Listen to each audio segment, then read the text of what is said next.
होती है टॉम नाम के एक बेहद होशियार लड़के से, जिसने अपने स्कूल के दिनों में ही मैक्सिकन ऑयल स्पिल जैसी बड़ी मुसीबत का हल निकालकर दुनिया भर की बड़ी बड़ी ऑयल कंपनीज के होश उड़ा दिए थे। उसका कॉलेज खत्म होने से पहले ही दुनिया की 8 सबसे बड़ी ऑयल कंपनीज ने उसे नौकरी और सालाना $4 लाख की तनख्वाह देने का ऑफर दिया। लेकिन इतने बढ़िया ऑफर्स को ठुकराकर टॉम ने स्पेन के वॉल्टर मोरलैंड नाम के एक आदमी का ऑफर एक्सेप्ट कर लिया। इस काम में उसे अपने तेज तर्रार दिमाग की मदद से एक ऐसी तिजोरी को खोलना था जिसे दुनिया की सबसे सुरक्षित तिजोरी समझा जाता था। असल में इस तिजोरी में ऐसा कुछ था जो वॉल्टर हासिल करना चाहता था, मगर पिछले 80 साल से आज तक कोई भी इस अनोखी तिजोरी को तोड़ने में कामयाब नहीं हो पाया। इसके बाद वॉल्टर ने टॉम को अपनी टीम से मिलवाया। वॉल्टर ने कहा कि उसने कुछ महीने पहले एक ऐसे जहाज को ढूंढ निकाला था जो कई साल पहले समुद्र में डूब गया था। उसमें से एक डब्बा निकला जिसमें बेशुमार खजाने का पता छुपा था, मगर जल्द ही स्पेनिश सरकार को इस बारे में पता चल गया और उन्होंने वॉल्टर की ढूंढी हुई सारी चीजों को जब्त करके एक स्पेनिश बैंक की तिजोरी में बंद कर दिया।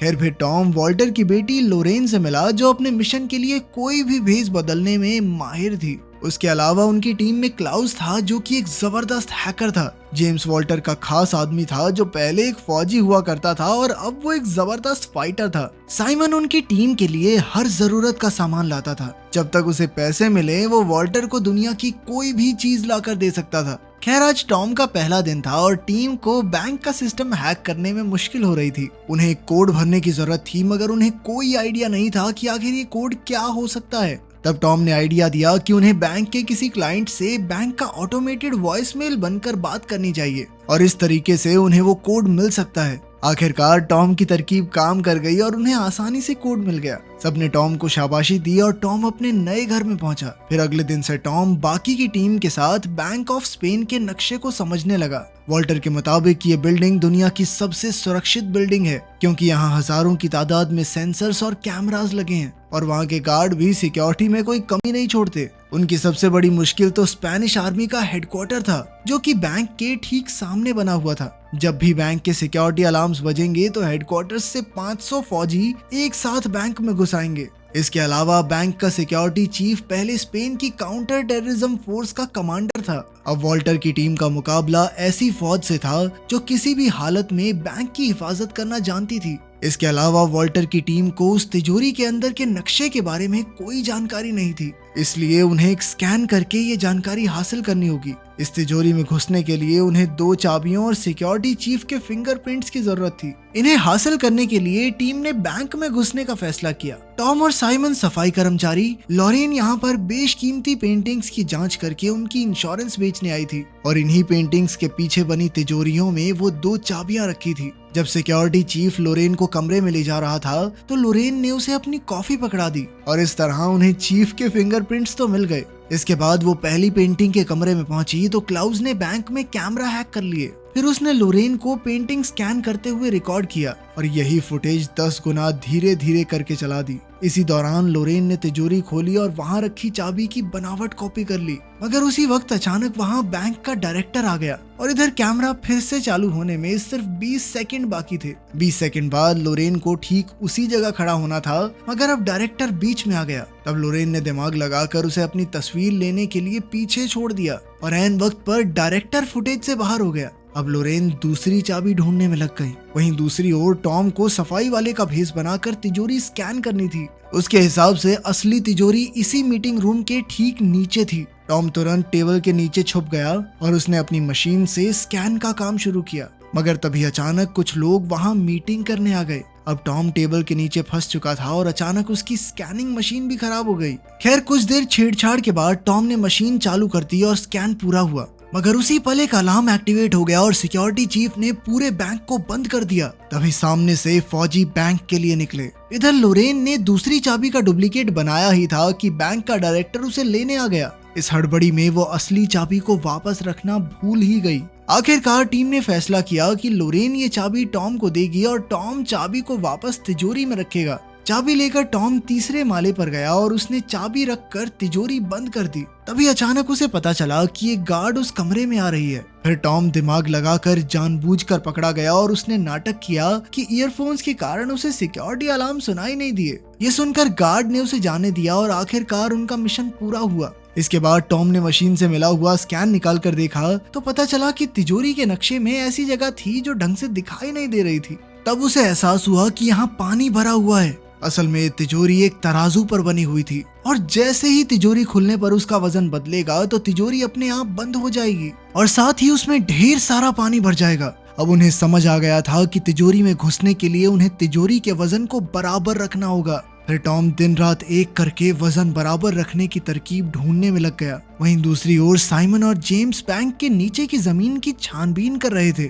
कि उन्हें टॉम की बात सच होती दिखाई दी। वो तिजोरी वाकई में एक बड़े से तराजू पर बनी हुई थी, मगर उसका वजन एकदम जीरो पर टिका हुआ था। इसके अलावा एक और मुसीबत उनके सामने खड़ी थी। उस अंडरग्राउंड कमरे की दीवारें टाइटेनियम स्टील से बनी हुई थी जो इतना मजबूत था कि उसे ड्रिल करने में 15 दिन लग जाएंगे। अपना मिशन पूरा करने के लिए वॉल्टर की टीम के पास बहुत कम वक्त था और इतने से समय में वो डिब्बा चुरा कर वहाँ से बाहर निकलना सबको नामुमकिन लग रहा था। इसलिए आखिरकार उन्होंने हार मान ली। अब वॉल्टर निराश होकर छत पर गया और उसने देखा कि सड़कों पर फुटबॉल फैंस की भीड़ लगी हुई थी। तभी उसकी नजर बैंक के कैमरास पर गई तो उसे एहसास हुआ कि वर्ल्ड कप फाइनल्स के सभी कैमरास भीड़ की तरफ होंगे और तभी उनके दिमाग की बत्ती जली। फिर उसने अपने साथियों को इसका नमूना पेश किया। फिर उसने ग्लास हटाकर तराजू पर लिक्विड नाइट्रोजन छिड़क दी और फिर दोबारा ग्लास रखा, मगर इस बार वजन नहीं बदला क्योंकि तराजू जम चुका था। टॉम ने कहा कि बिल्कुल इसी तरह वो तिजोरी के नीचे वाले तराजू को जमा सकते हैं, मगर इसके लिए बहुत ज्यादा लिक्विड नाइट्रोजन लगेगी। खैर, फिर स्पेन और नीदरलैंड के फुटबॉल मैच वाले दिन उन्होंने अपने प्लान को अंजाम देने का फैसला किया। उनके पास मिशन पूरा करने के लिए सिर्फ 105 मिनट का समय था। सबसे पहले वो जिप लाइन के जरिए बैंक की छत पर पहुंचे और एक कांच की खिड़की खोलकर नीचे घुस गए। इसके बाद वो 100 मीटर की पाइपिंग वाले रास्ते से तिजोरी वाले कमरे के बाहर पहुंच गए। यहाँ से वो एक सीढ़ी डालकर आगे बढ़े और आखिरकार वो तिजोरी के सामने थे। फिर क्लाउज ने अपनी हैकिंग का कमाल दिखाया और इधर टीम ने अपनी बनाई हुई 2 चाबियां और फिंगरप्रिंट की मदद से तिजोरी ही खोल दी। वहीं दूसरी ओर साइमन ने जमीन के नीचे बने तराजू पर लिक्विड नाइट्रोजन छिड़क कर उसे जमाने का काम शुरू किया। जल्द ही इस रिएक्शन की वजह से तिजोरी की जमीन भी जमने लगी। इधर टीम अंदर घुसकर वही डब्बा ढूंढने में जुट गई, मगर दूसरी ओर बैंक की सिक्योरिटी टीम को छत की खुली खिड़की के बारे में पता चल गया और वो तेजी से तिजोरी की ओर बढ़ने लगे। इधर वो डब्बा लोरेन के हाथ लग गया, मगर इसके बाद जो हुआ उससे सबके होश उड़ गए। असल में जेम्स एक अंडरकवर एजेंट था। अब उसके मन में लालच आ गया, इसलिए उसने अपनी टीम को धोखा देकर खुद डिब्बे पर कब्जा करने का फैसला किया। अब लोरेन के पास कोई चारा नहीं था, इसीलिए उसे जेम्स को डिब्बा देना पड़ा। मगर इससे पहले कि वो यहाँ से बाहर निकल पाते, नीचे तराजू पर लिक्विड नाइट्रोजन का असर खत्म हो गया, जिससे तिजोरी का सिक्योरिटी सिस्टम एक्टिवेट हो गया। अब टॉम, लोरेन और जेम्स तिजोरी में कैद हो गए थे और वहाँ तेजी से पानी बढ़ने लगा। जेम्स तो पहले फौजी रह चुका था, इसलिए उसे स्विमिंग आती थी और वो डिब्बा लेकर वहाँ से भाग निकला। इधर सिक्योरिटी चीफ ने इमरजेंसी का ऐलान कर दिया और उसके आदमी हथियारों के साथ तिजोरी की ओर भाग रहे थे। वहीं तिजोरी में इतना पानी भर चुका था कि टॉम और लोरेन की जान खतरे में थी, क्योंकि वो कभी भी डूब सकते थे। अब उनके पास कोई चारा नहीं था, तो ऐन वक्त पर टॉम के दिमाग की बत्ती जली और उसने साइमन को तराजू पर और बाहर डालने को कहा, ताकि पूरी मशीनरी को लगे कि तिजोरी पूरी तरह से पानी से भर चुकी है। साइमन ने फटाफट सारे नाइट्रोजन टैंक्स तराजू में रख दिए, पर वो भी काफी नहीं थे। आखिरकार उसने अपना रेडियो भी ऊपर रख दिया और इतने से भार से तराजू का वजन बढ़ गया। अचानक सिस्टम के मुताबिक तिजोरी का पानी बाहर निकलने लगा। इधर फौज तिजोरी में घुसकर चोरों को रंगे हाथों पकड़ने ही वाली थी, मगर जैसे ही उन्होंने दरवाजा खोला तो उनके होश उड़ गए, क्योंकि तिजोरी में कोई भी मौजूद नहीं था। असल में टॉम और लोरेन ड्रेन पाइप्स के जरिए भागकर बैंक के ऊपर वाले मालों में पहुंच गए। इधर फौज और गार्ड्स हाथ धोकर उसके पीछे पड़े हुए थे कि अचानक लोरेन को याद आया कि जिस कमरे में वो पेंटिंग स्कैन करने गई थी, डायरेक्टर उसकी खिड़की हमेशा खुली रखता था। अब वो दोनों बिना समय गवाए खिड़की से नीचे कूद गए, जहां हजारों फैंस की भीड़ लगी हुई थी। उन्होंने तुरंत अपनी जैकेट्स उतारी और भीड़ में खो गए। इधर उनका पीछा करते हुए फौजी भी काफी करीब आ गए और अब वो पकड़े जाने वाले थे। आखिरकार वो खुद को पुलिस के हवाले करने को तैयार हो गए, पर उसी पल स्पेन मैच जीत गया और सारे फैंस खुशी से पागल हो गए। इतनी भीड़ में फौजी टॉम और लोरेन का पीछा नहीं कर पाए और आखिरकार वो दोनों बच निकले। फिर कुछ दिन बाद जेम्स ने वो चुराया हुआ डिब्बा अपने बॉस को दिया और जब उन्होंने खजाने का पता निकाला तो उसमें आईफिल टावर की लोकेशन थी। तब उन्हें याद हुआ कि ये सिक्योरिटी लोकेशन नहीं है और वॉल्टर की टीम ने उन्हें चकमा दे दिया था। आखिर में खुलासा होता है कि टॉम और लोरेन ने असली डिब्बा नकली डिब्बे से बदल दिया, जिस वजह से जेम्स ने नकली डिब्बा चुरा लिया। अब वॉल्टर की टीम एक रिजॉर्ट में मजे ले रही थी कि उन्होंने डब्बे से असली खजाने की लोकेशन ढूंढी। तब उन्हें पता चला कि यह खजाना बैंक ऑफ इंग्लैंड में छुपा हुआ है। इसके बाद उनकी टीम एक और नए मिशन